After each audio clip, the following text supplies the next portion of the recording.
Hello, welcome to Game On, the show that eats games for breakfast. Excuse me. That's weird. Coming up. In our racing special, we get hands-on with Codemasters F1 2010 with a full preview of the game. And round up the year's other big gaming releases with big guns from Activision and big bucks from Sony. Also this week... If you want a really nice tight buttocks, I have a really good one for you. Would you like to see it? Yes, please! More from them later. Bye, we love you. Revamped once and delayed more times than a British Airways frequent flyer, the next Splinter Cell is finally here. We went to visit Sam Fisher in Montreal in January. Now he's finally come home to consoles. But was it worth the trip? I will stop at nothing to learn the truth. Put simply, Conviction is the most visceral and diverse Splinter Cell game we've played. First off, Sam is even more dangerous, with his rogue status allowing for bigger bursts of brutality than ever before. Sooner or later, gonna cut you down.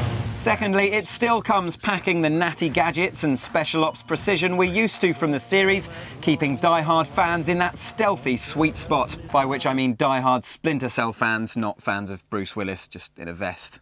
Nakatomi Plaza.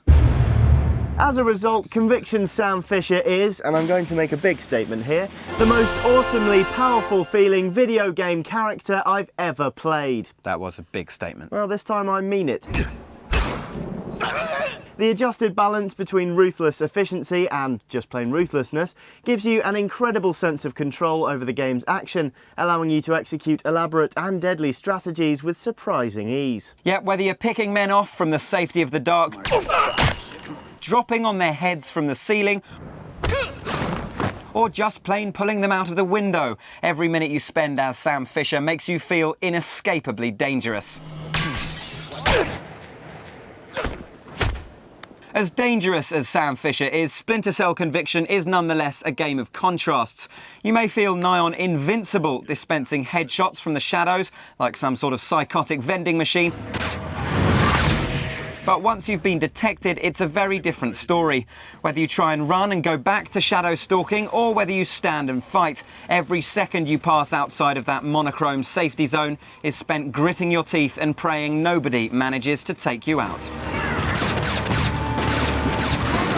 As for the storyline, it's remarkably engaging. For those not in the know, elite agent Sam Fisher's daughter has been killed, and he's gone rogue to try and track down those responsible. I've seen this kind of work before. It belongs to the same savages that trained me. It's a really gripping experience, and when you're pursuing those responsible for the years of anguish you've suffered, you really feel a part of it, raking in your revenge one headshot at a time.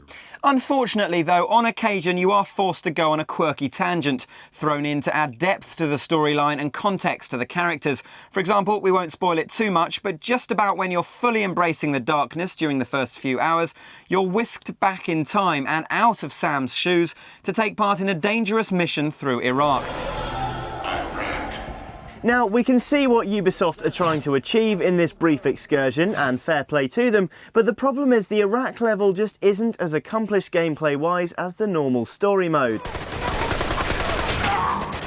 By no means should you let the romp through Iraq put you off, though. Conviction's gameplay is a class act throughout.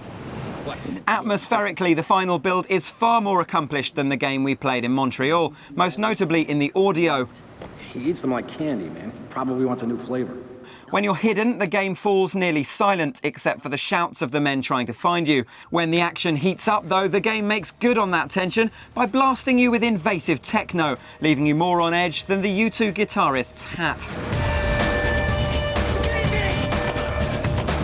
Of course, the voice acting is, as standard, first class, with Michael Ironside returning after all to the role of Sam. Conviction also looks gorgeous. The seamlessness with which colour drains in and out of the picture makes the visuals a much more direct part of the action than most games manage, and the lighting is superb. The projection of objectives onto the wall makes the whole experience much more integrated, rounding off one of the most immersive titles in recent memory. Now, it wouldn't be fair to review Conviction without at least touching on its multiplayer modes. These are split into story and deniable ops. First charge is away. Charge. Ready. Stand clear. Story mode stands up of its own accord as a proper slice of Splinter Cell as you try to defuse a delicate situation involving weapons of mass destruction. Careful now. In Russia.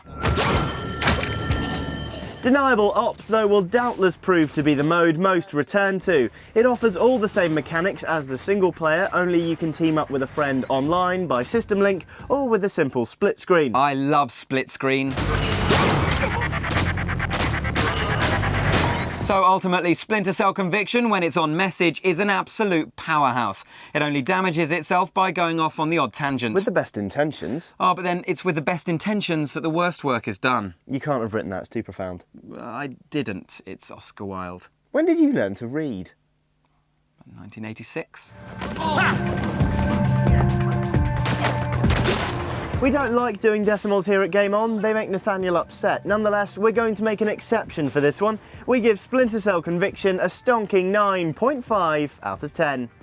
You okay? No, I don't understand it. I don't understand how you get to 9.5. It's just such an inexact science. What you didn't like, you thought it was perfect, but you've taken off half a point for the Iraq level. It's ridiculous. Splinter Cell Conviction. It's being described as the most authentic F1 experience yet. What, getting paid millions in sponsorship deals for driving at breakneck speeds while being straddled by a Pussycat doll and sprayed with champagne? You're not actually that far off. I got hands-on with F1 2010. Have a watch.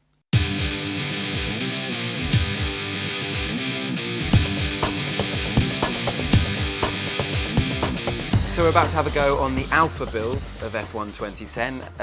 Andy from Codemasters.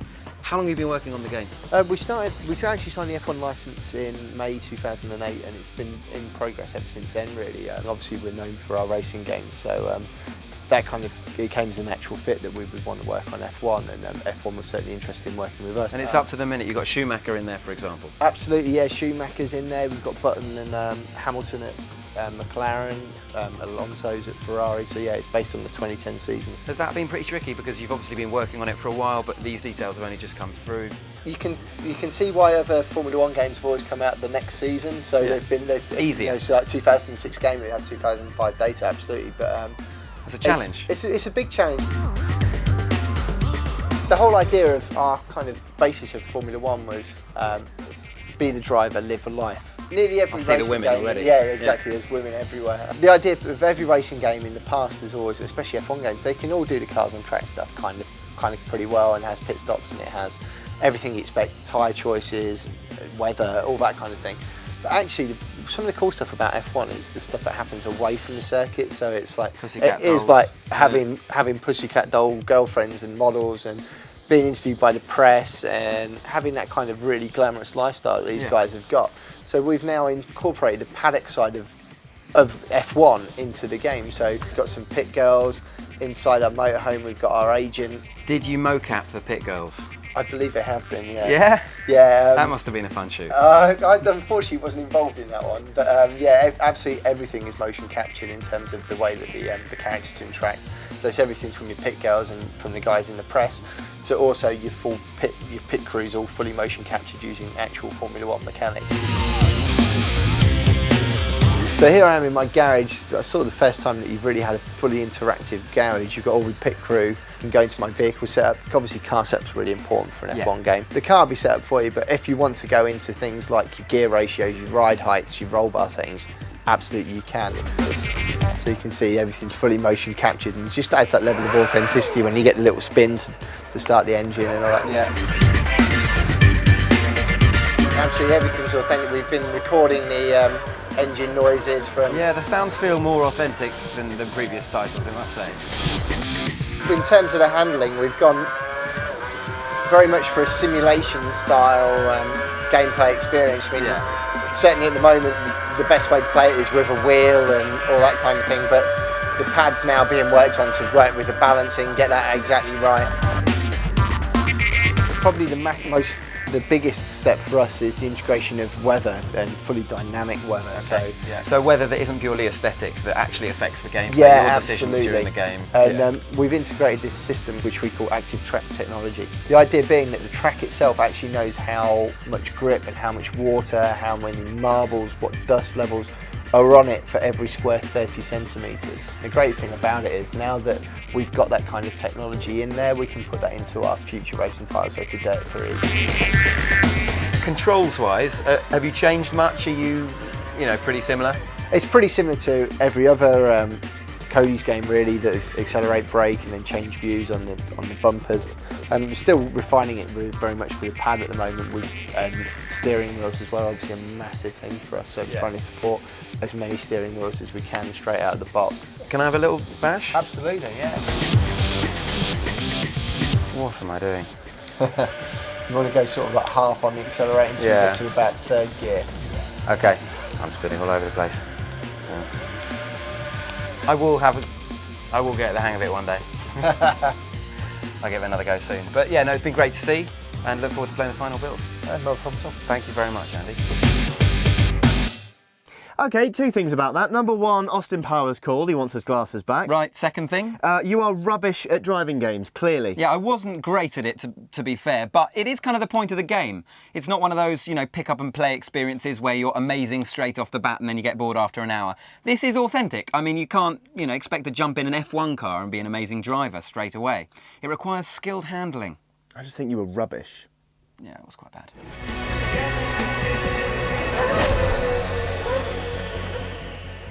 It was supposed to come out last year, but after stalling, then sputtering into gear, it finally looks like Blur is going to be worth the wait.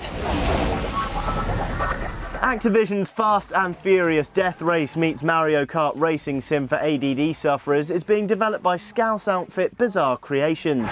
People that love cars are just going to love this game. That was the team's lead environmentalist, Chris Downey, not an advisor from Greenpeace, but the genius behind the many locations showcased in the game. We've got over 14 locations. London, Barcelona, Hackney. Sorry, stop there. What, Hackney? Yeah, London, Barcelona, Hackney. First of all, Hackney is in London. And secondly, last time I was there, it was more kebab shops and gun crime than ragtops and chrome. Still. Tokyo. LA, San Francisco, Brighton. Again, Brighton. I mean, what the...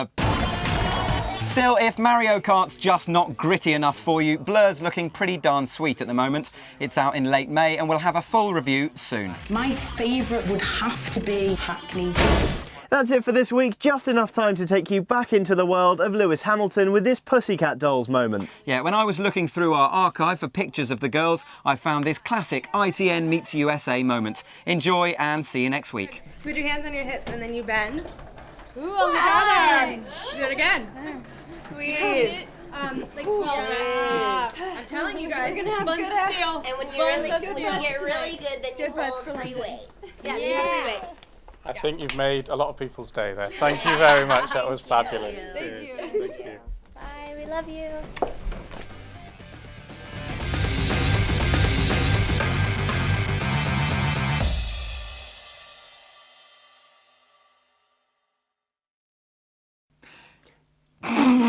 Right, Should we do a 3, 2, 1? Yeah. Most... Figaro, ma breve si va fabrica. Ayo. Pumpkinhead. Of course, the voice acting is, as standard, first class, with Michael Ironside returning... Like train, standard, first class. Yes, that was the joke. With Michael Ironside returning after all... Michael Ironside? Michael Ironside. Michael Ironside. Michael Ironside. Activision's Fast and Furious Death Mace... Death Mace? Death mace. It's mace that kills you.